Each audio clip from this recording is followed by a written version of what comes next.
Boa tarde, meus amados irmãos. A graça e a paz do Senhor Jesus, louvado seja sempre o nome do Senhor. Nós vamos às nossas meditações no Catecismo Maior de Westminster. Hoje, pergunta 85.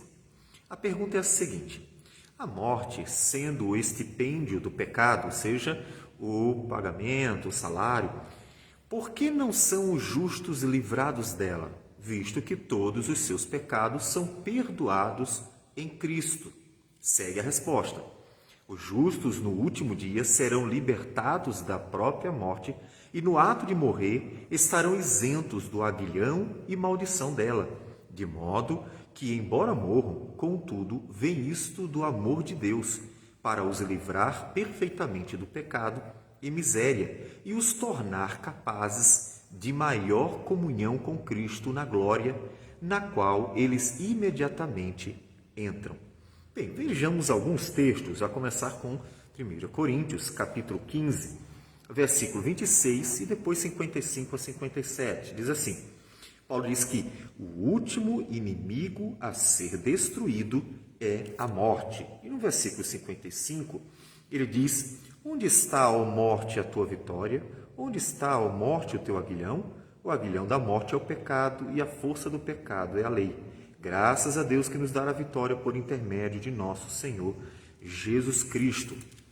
Também Paulo, só que agora em Filipenses capítulo 1, 23, ele mesmo deseja estar com Cristo, ou seja, ele mesmo pensa na morte como algo que aproximará do Senhor. Ele diz: ora, de um e outro lado estou constrangido, tendo o desejo de partir e estar com Cristo, o que é incomparavelmente melhor.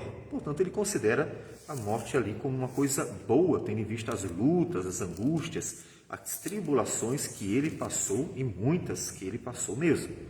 Também em Apocalipse, capítulo 14, versículo 13, diz o seguinte: então ouvi uma voz do céu dizendo: escreve, bem-aventurados os mortos que desde agora morrem no Senhor.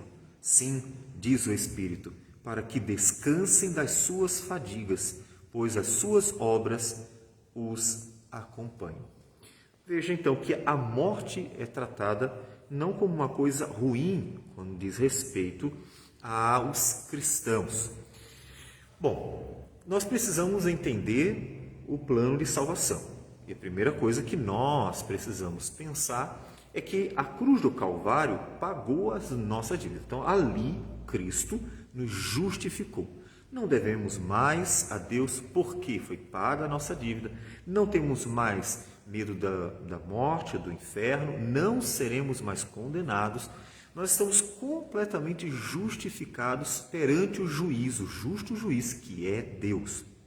Então a questão é, já que estamos justificados, já que estamos completamente perdoados, então não deveríamos estar também livrados de todas as consequências do pecado? A grande questão é que quando Jesus foi para a cruz do Calvário, e mesmo quando ele ascendeu aos céus para estar à destra do Pai, ele não encerrou a história da redenção. Então a história da redenção não é encerrada nem na cruz do Calvário, nem na ascensão de Cristo Jesus. A história continua, e estamos há 2000 anos aproximadamente, depois que Cristo realizou a obra ali na cruz do Calvário. Então, a obra da redenção, a história da redenção continuou, mesmo com a obra da justificação concluída ali na cruz.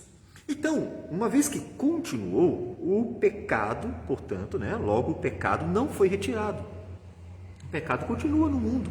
Nós convivemos com ele, inclusive na nossa vida. E é por isso que, mesmo sendo nós justificados, mesmo tendo a certeza da vida eterna, mesmo que o Espírito Santo habite na sua igreja, mesmo estando em processo de santificação, mesmo que nós tenhamos comunhão com Cristo, mesmo com todos os benefícios que Paulo diz em Efésios capítulo 1, versículo 3, que nós somos abençoados com toda sorte de bênção nas regiões celestiais em Cristo Jesus, mesmo com tudo isso, ainda somos pecadores. Tanto que Paulo, nas suas cartas, vai estar sempre pontuando para os irmãos que eles precisam lutar contra a carne, precisam se santificar, precisam buscar a vontade do Senhor, porque ainda somos pecadores.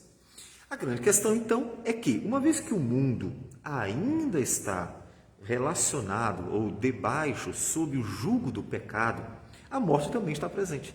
Porque a morte tem uma relação direta com o pecado. Uma vez que Adão desobedeceu, a morte entrou. Então, o pecado está relacionado à morte. Ele pecou, a consequência é a morte. E uma vez que o mundo ainda está debaixo desse jugo do pecado, o pecado ainda está presente no mundo, então a morte também está presente. E enquanto houver pecado no mundo, haverá morte.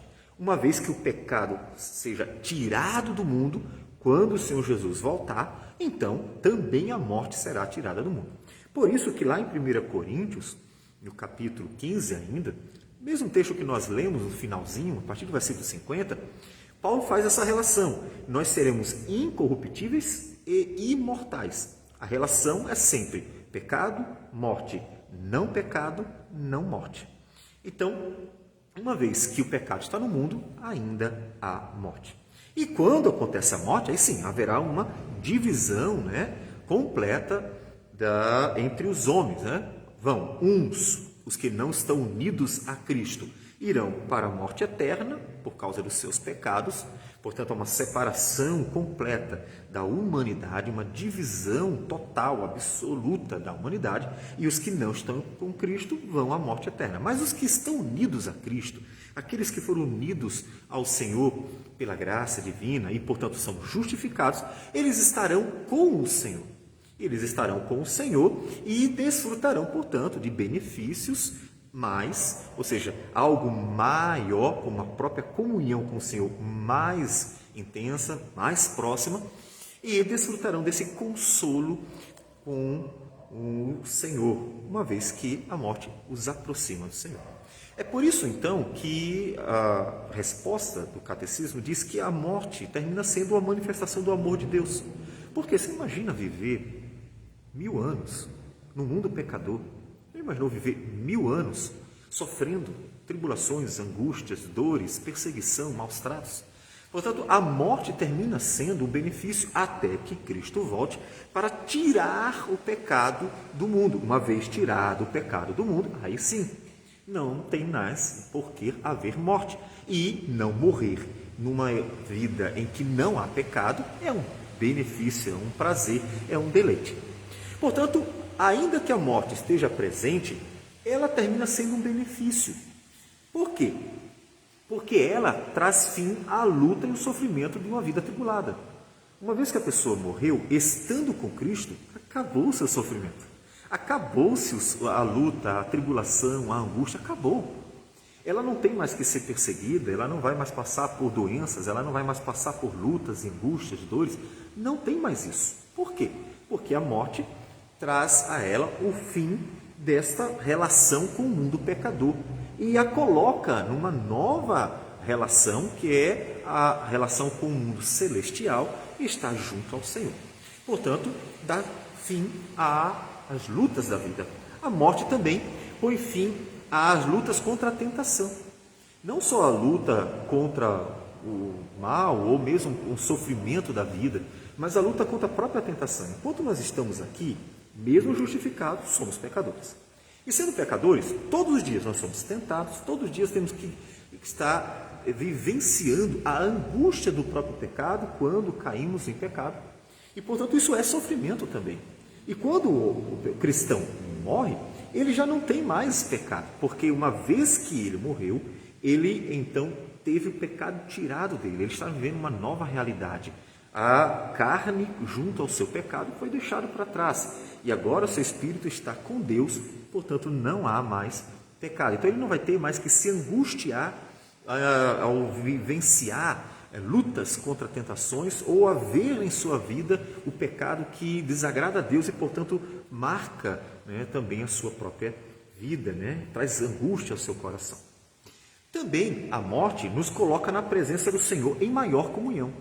Porque ainda que aqui estejamos em comunhão com o Senhor, quando nós estivermos na presença de Deus, a comunhão será maior, obviamente.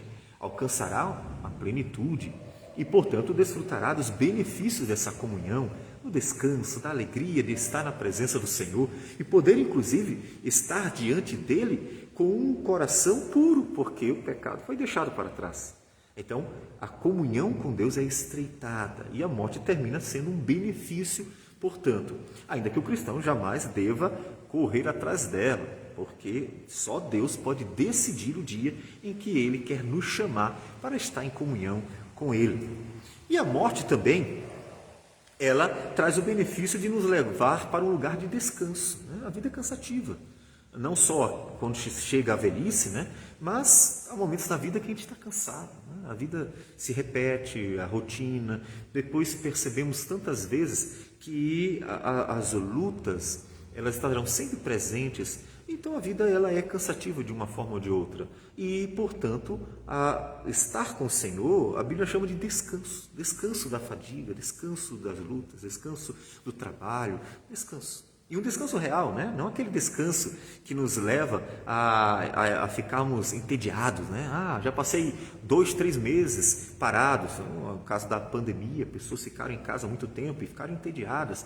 Não, um descanso que ao mesmo tempo será um deleite pleno. E, portanto, não haverá, de forma alguma, um momento de estar entediado por causa desse descanso. Então, a morte ela termina sendo um benefício. Enquanto o Senhor Jesus não volta, é claro.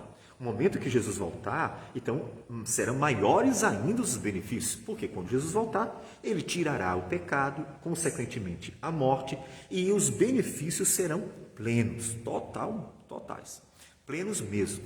Então, ali sim, nos alegraremos para sempre com o Senhor, num novo céu, uma nova terra, e a morte, uma vez que não há pecado, não será mais necessária. E o Senhor estará conosco para sempre, nos abençoando com a sua presença graciosa e abundante.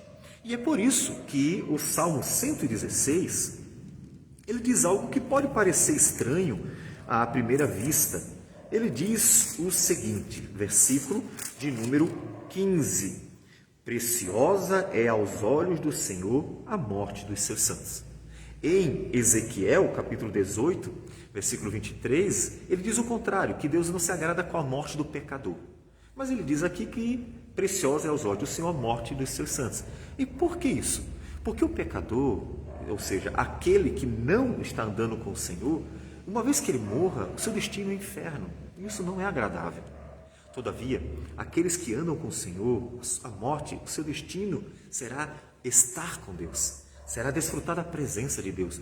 Portanto, isso é bom. E foi por isso que em Filipenses, texto que nós lemos, Paulo diz, olha, eu não sei se eu fico aqui para fazer a obra, para dedicar-me ao Senhor, para abençoar vocês com a pregação, ou se eu vou para junto do Senhor, porque estar com o Senhor é incomparavelmente melhor. É claro que Paulo não aceleraria esse processo jamais, porque só Deus pode decidir isso.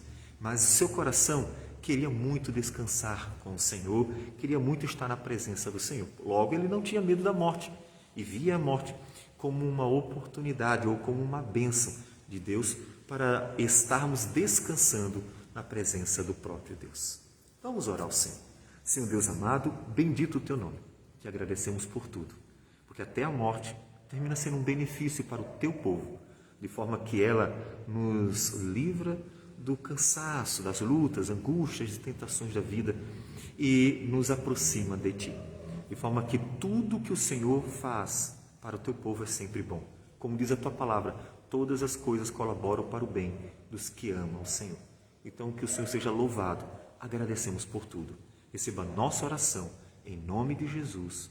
Amém, Senhor. Que Deus abençoe a todos e tenha um bom restante de dia.